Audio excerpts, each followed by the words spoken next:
안녕하십니까. 민법을 잡는 남자 안찬입니다. 이번 영상 테마 특강이죠. 자, 이제 우리가 물권법 총론 끝났고 점유권으로 넘어왔습니다. 그래서 점유권에 관한 테마에서 가장 중요한 것은 뭐냐면 점유자와 회복자거든요. 이 점유자 회복자에 대해서 시험 문제를 반드시 내게 되거든요. 자, 일단 어떤 물건을 타인의 물건을 점유하다가 돌려주게 되면 두 사람의 관계를 우리가 점유자와 회복자의 관계라고 하는데, 여기서 중요한 문제가 있습니다. 이거죠.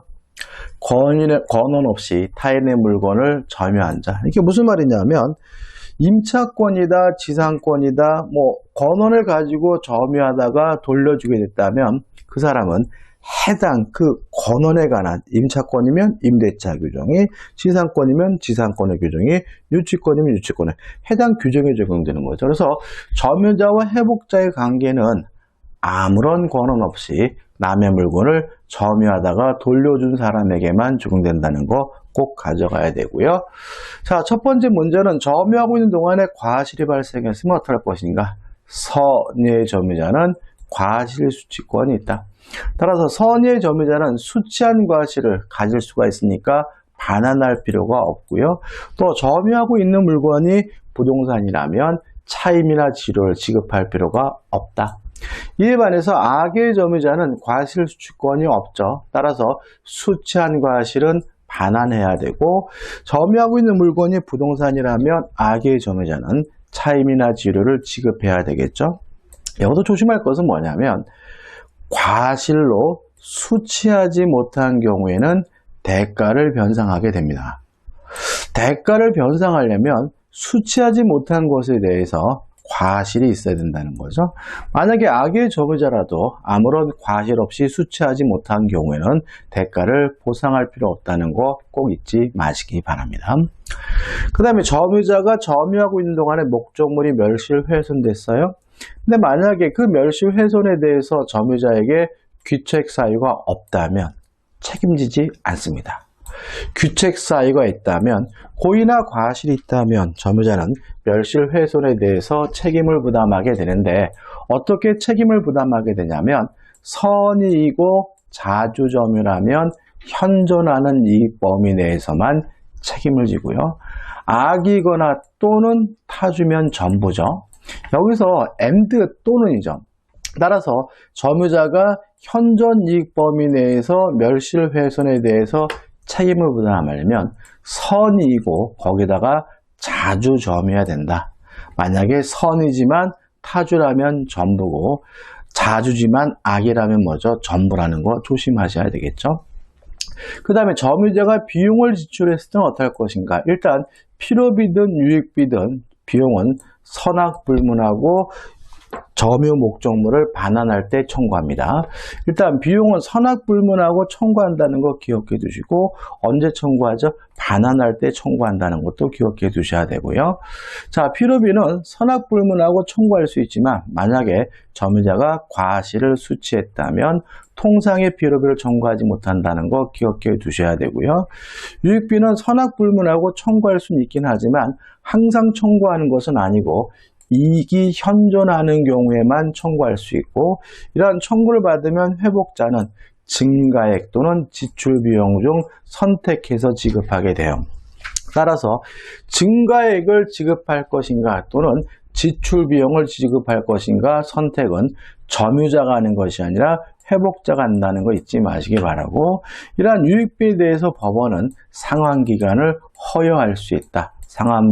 상환기간을 인정할 수 있다는 거 기억해 두시고, 이러한 상환기간을 허용할 수 있는 것은 필요비에 대해서는 인정하지 않고 유익비에 대해서만 인정한다는 거 꼭 기억해 두시기 바랍니다. 사례 9입니다. 갑은 자신의 양돈업장에 들어온 을의 암돼지를 자신의 돼지 중 한 마리로 알고 사료를 주고 잘 양육했어요. 그럼 생각해 보자고요. 자, 지가 들어온 곳이고 자신의 돼지인 줄 알았으니까 갑은 요 암돼지에 대해서 선이고 무과실임을 알 수 있고요. 그 돼지가 새끼 12마리를 낳았다. 그런데 뒤늦게 그 사실을 한 을이 돼지 중이죠. 그 돼지와 돼지 새끼 12마리의 반환을 청구하였다. 갑은 돼지 새끼 12마리입니다. 12마리를 돌려줄 필요가 있는 거죠. 1번 갑은 을의 암태지를 선이 취득하는 가정. 이 암태지는 동산이기 때문에 동산의 공시 방법인 공시의 원칙으로서 선의 취득이 인정되거든요. 최근에는 선의 취득이 시험 범위에서 빠졌기 때문에 출제될 가능성은 없는데 그래도 우리는 요거는 잊지 말자고요.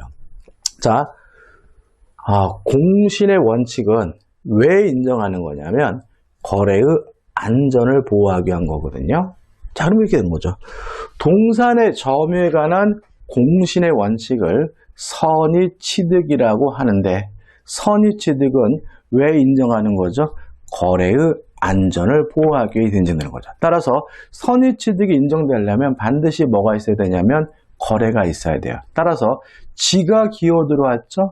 거래가 없었죠? 따라서 갑은 아무리 선이고 무과실이라 하더라도 이 암태지를 선의 취득할 수 없으므로 이 암태지는 반환해 줘야 됩니다.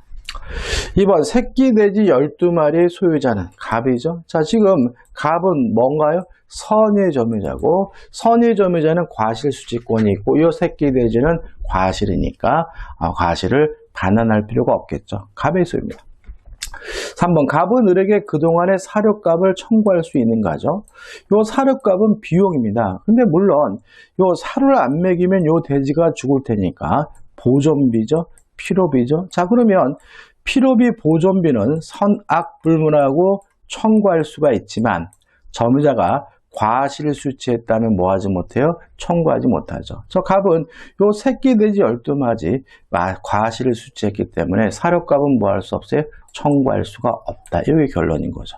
만약에 기어 들어온 것이 숫돼지라면 숫돼지는 새끼 날 일이 없으니까 숫돼지는 반환해주고 그 대신 사료값은 뭐 할 수 있어요? 청구할 수 있다. 이렇게 되겠죠. 대표 문제입니다. 점유자와 회복자의 법률관계에 관한 설명으로 옳지 않은 것, 틀린 것을 찾으라고 하네요. 1번 타인의 건물을 선의로 점유한 자죠. 그러면 선의 점유자는 과실수취권이 있고 사용이익을 부당이득으로 반환할 필요가 없으니까 비록 법률상 원인 없이 사용하더라도 이로 인한 이득을 반환할 의무가 없다. 맞아요. 근데 항상 조심할 것은 뭐냐 하면 여기서 법률상 원인이 없다 이거 가지고 또 피리 꽂혀가지고 이상한 생각을 하는데 자 다시 한번 보시면 점유자와 회복자에 관한 민법 규정은 아무런 권한 없이 타인의 물건을 점유한 사람에게만 적용되는 거잖아요. 그러면 여기서 법률상 원인 없이 사용했다라는 말은 이 지문을 점유자와 회복자에 관한 민법 규정을 적용해서 풀라는 얘기지 이거 가지고 답이 달라지는 건 아니니까 항상 조심하셔야 되고요. 2번 악의 점유자 과실을 소비했어요. 그러면 그 과실의 대가를 보상해야 됩니다. 왜냐하면 악의 점유자는 과실수취권이 없으니까요. 3번 점유물이 점유자의 책임 있는 사유, 귀책 사유로 인하여 멸실훼손됐어요. 그러면 책임을 지게 되는데 선이고 자주점이면 현존하는 이익 범위 내에서만 책임을 지고 악이거나 또는 타주면 전부에 대해서 책임을 지니까 선의의 자주점유자는 그 이익이 현존하는 한도에서 배상하여야 한다. 맞는 지문이죠. 4번입니다. 선의의 점유자가 본권에 관한 소에서 패소했어요. 그럼 이 사람은 선의에서 악의로 바뀝니다. 언제죠? 소재기 시죠. 그죠? 정리해볼까요? 자, 이런 얘기입니다. 자, 요 시점에서 소송이 제기가 됐어요. 점이 열심히 재판을 했는데 패소 판결이 확정이 됐죠. 그래서 이 목적물을 점유자가 회복자에게 뭐 하게 되냐면 반환하게 됐어요. 그럼 이 사람은 저 본권에 관한 소에서 패소 판결을 받으면 선의에서 악의로 바뀌는데 언제부터죠? 소재기 시부터 선의에서 악의 점유자로 바뀌잖아요. 그 다음에 악의 점유자는 뭐가 없습니까? 과실수취권이 없죠. 그러면 이 사람은 소재기 시부터 반환할 때까지 악의 점유자라는 말은 소재기 시부터 반환할 때까지 취득한 과실을 뭘 해줘야 돼요? 반환을 해줘야 된다는 얘기인 거죠. 언제부터요? 소재기 시부터. 또 만약에 점유하고 있는 물건이 부동산인 경우에는 소재기 시부터 반환할 때까지 차임이나 지료를 지급해야 된다는 의미가 됩니다. 따라서 제소 전 판결 확정 전에 취득한 제소 후네요. 제소 후, 소재기 후 판결 확정 전에 취득한 과실은 반환할 의무가 없다. X다.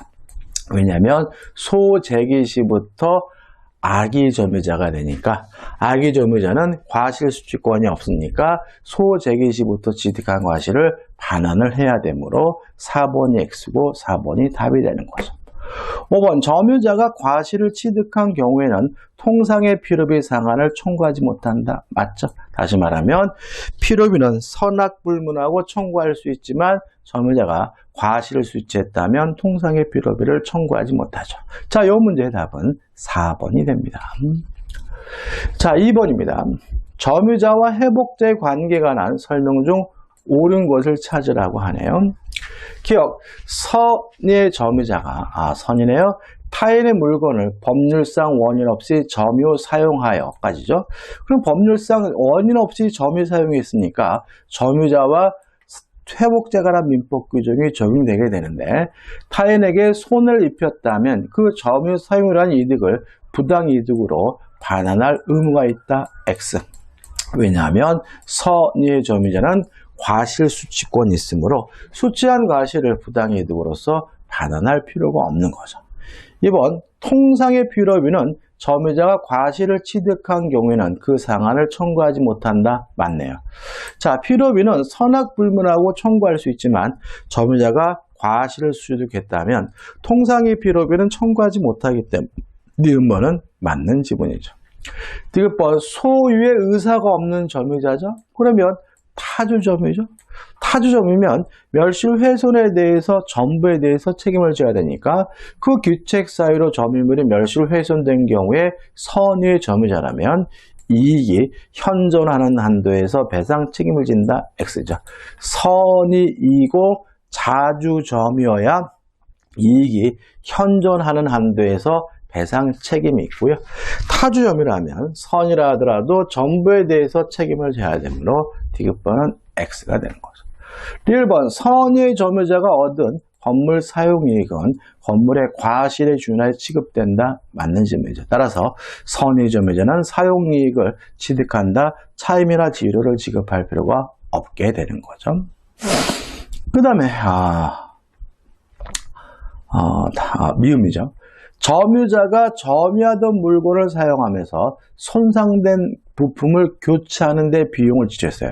그러면 손상된 부품을 교체했다면 그 물건을 수리한 것이니까 필요비죠. 따라서 이는 필요비에 해당하며 맞죠? 점유자가 물건을 사용하였으므로 필요비 상환을 청구하지 못한다죠. 자, 맞나요? 자, 일단 필요비는 맞죠. 근데 여기서 점유자가 물건을 사용했다면 과실을 수취한 것이고 과실을 수취했다면 통상의 필요비는 뭐하지 못해요? 청구하지 못하는 거니까 미음번은 맞는 거죠. 다시 한번요.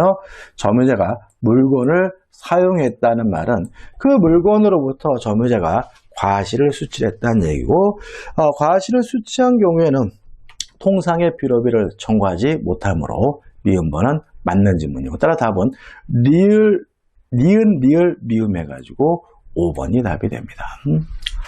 자, 이제 이번 영상에서 상린관계까지 볼 건데요. 일단 상린관계에서 첫 번째 정리할 것은 뭐냐면 주의토지통행권이죠. 자, 주의토지통행권은 뭐냐면 공로를 출입하는 것이 길로 나가는 것이 불가능하거나 또는 과다한 비용이 든다면 어쩔 수 없이 주위의 토지를 통행할 수 있는 권리가 주의토지통행권인 거죠. 자, 주의토지통행권이 인정되려면 일단은 공로로 출입하는 것이 불가능해야 돼요. 그러면 가능한지 불가능한지 판단은 어떻게 할 것인가에 대해서 우리 판례는 형식적으로 판단하지 않고 실질적으로 판단한다.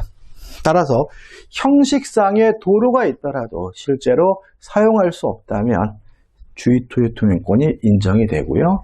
또 불가능해야 됩니다. 따라서 좀 더 편리하다는 이유로는 인정되지 않고요. 불가능해야 됩니다. 좀 더 지름길이라는 이유로는 인정되지 않는 거죠. 또 불가능해야 되므로 나중에라도 추후에라도 공로가 개설이 되면 기존의 주의 토지 통행권은 소멸하게 되는 거죠. 2번 어디로 다니고 어떤 방법으로 다녀야 되느냐 이 문제에 대해서 우리 민법은 손해가 가장 적은 장소와 방법으로 통행하라고 되어 있어요. 자, 추상적이긴 하지만 장소와 방법에 대해서 민법에 규정을 두고 있거든요. 근데 도로폭 범위에 대해서는 민법에 규정이 없어요. 그러면 이게 도로폭 범위는 판례에 따라서 결정하게 되는데 우리 판례는 현재의 토지 용도를 기준으로 실질적으로 결정해야 된다는 것이 우리 판례 입장입니다. 자, 도로폭은 어떻게 결정된다고요? 현재의 토지 용도를 기준으로 실질적으로 결정돼요. 따라서 실질적으로 결정되니까 건축법의 도로폭 규정은 적용되지 않아요. 또 현재 토지 용도를 기준으로 결정하니까 미래 용도는 뭐 할 수 없어요? 고려할 수가 없다는 거 기억해 두시기 바라고. 자, 손해가 있다면 그 손해는 원칙적으로 보상을 해줘야 됩니다.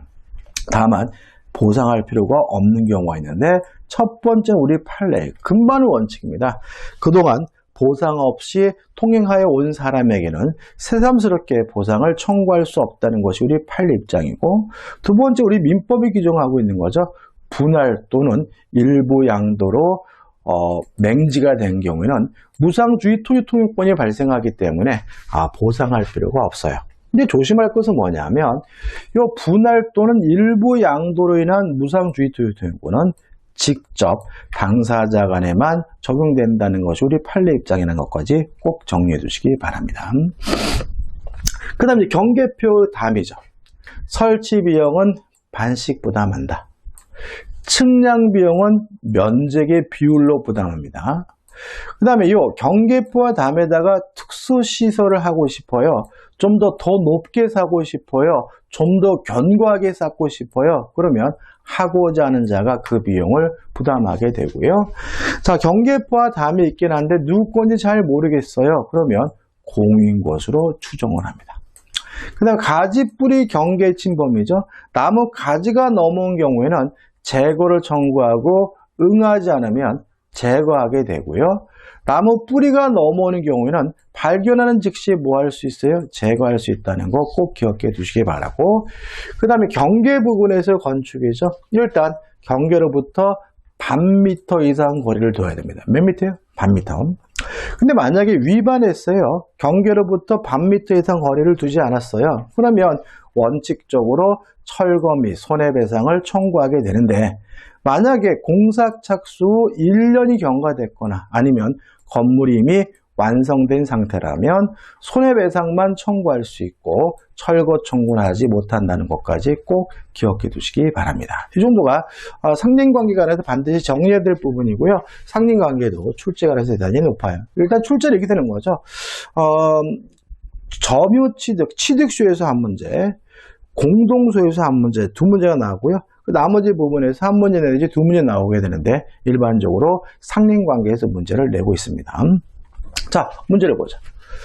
1번 주의 토지 통행권에 관한 설명으로 옳지 않은 것은 1번 토지의 분할 및 일부 양도의 경우 무상주의 토지 통행권에 관한 민법 규정이죠. 이거는 직접 당사자 간에만 적용된다는 것이 판례 입장이므로 포위된 토지 또는 그 피통행지의 특정 승계인에게 적용되지 않는다. O 맞는 질문이죠.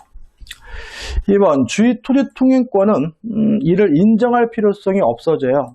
추후에라도 나중에 공모가 개설해서 다닐 수 있는 길이 생긴다면 소멸하게 되니까 인정할 필요성이 없어지면 당연히 소멸한다. O 맞는 질문이죠. 3번 공로로 출입할 수 있는지 없는지는 형식적으로 따지지 않고 실질적으로 따져요. 따라서 형식상의 도로가 있더라도 실제로 다닐 수 없다면 주의 토지 통행권이 인정이 되는 것이므로 3번 기존에 통로가 있더라도 당해 토지 이용에 부적합하여 실제로 통로로서의 직분을 기능하지 못하고 있는 경우에도 주의 토지 통행권이 인정된다. 맞는 질문이죠. 4번 통행지 소유자는 주의토지 토용권자의 허락을 얻어 사실상 통행하고 있는 자에게 그 손해보상을 청구할 수 없다. 맞는 질문입니다. 이게 좀 혼선이 있긴 한데 아무튼 새삼스럽게 보상해달라고 뭐하지 못해요? 청구하지 못한다는 것이 판례 입장이니까 통행권자로부터 허락을 얻어서 다니고 있는 사람에게도 보상을 청구할 수 없다는 것이 우리 판례의 태도겠죠. 답은 뭐죠? 5번입니다. 도로법 범위는 현재의 토지의 용도를 기준으로 해서 실질적으로 결정이 되기 때문에 건축법의 규정은 적용되지 않는다는 것이 우리 판례 입장입니다. 따라서 5번 주의 토지 통행권 인정되는 도로의 폭과 면적을 정함에 있어서 건축법의 건축과 관련하여 도로의 폭 등에 관한 제한 규정이 있으면 이에 따라 결정하여야 한다는 질문은 X고 답은 5번이 됩니다. 자, 이번 영상 마지막 문제네요. 2번 경계에 관한 민법상 각 규정 중 잘못된 것은 1번 인접지 소유자는 공동비용으로 경계포나 담을 설치할 수 있는데 이때 소유되는 측량 비용 등을 포함한 모든 비용은 쌍방이 절반씩 부담한다. X죠. 자, 설치 비용은 반씩 부담하지만 측량 비용은 면적의 비율에 따라서 부담하기 때문에 모든 비용은 쌍방이 절반씩 부담한다는 질문은 X고요. 답은 1번이 되는 거죠. 2번 인지 소유자가 자기 비용으로 담을 설치할 경우 그 높이는 통상보다 높게 할 수 있다. 통상보다 높게 하는 것도 이것도 특수시설이라고 생각하시면 되고요. 하고자 하는 자가 그 비용을 부담하면 되니까 2번은 맞는 질문이죠. 3번 임접지의 수목의 가지가 경계를 넘은 데에는 그 소유자에게 재고를 청구할 수 있고 재고 청구에 응하지 않은 경우 청구자가 제거할 수 있다. 맞는 질문이고요. 4번 임접지 수목의 뿌리가 경계를 넘은 경우에는 임의로 제거할 수 있다. 맞는 질문이고 5번 건물을 축조한 경우 경계로부터 반 미터 이상 거리를 두어야 하나죠. 하나.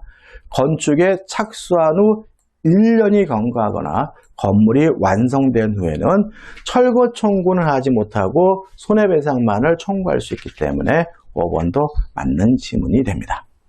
자, 이번 영상은 여기까지입니다. 여기까지고 다음 영상에서 취득시효 공동소유 해가지고 소유권에 관한 부분을 마무리할 거고요. 자, 이 영상이 도움이 되셨다면 구독, 좋아요 부탁드리겠습니다. 고맙습니다.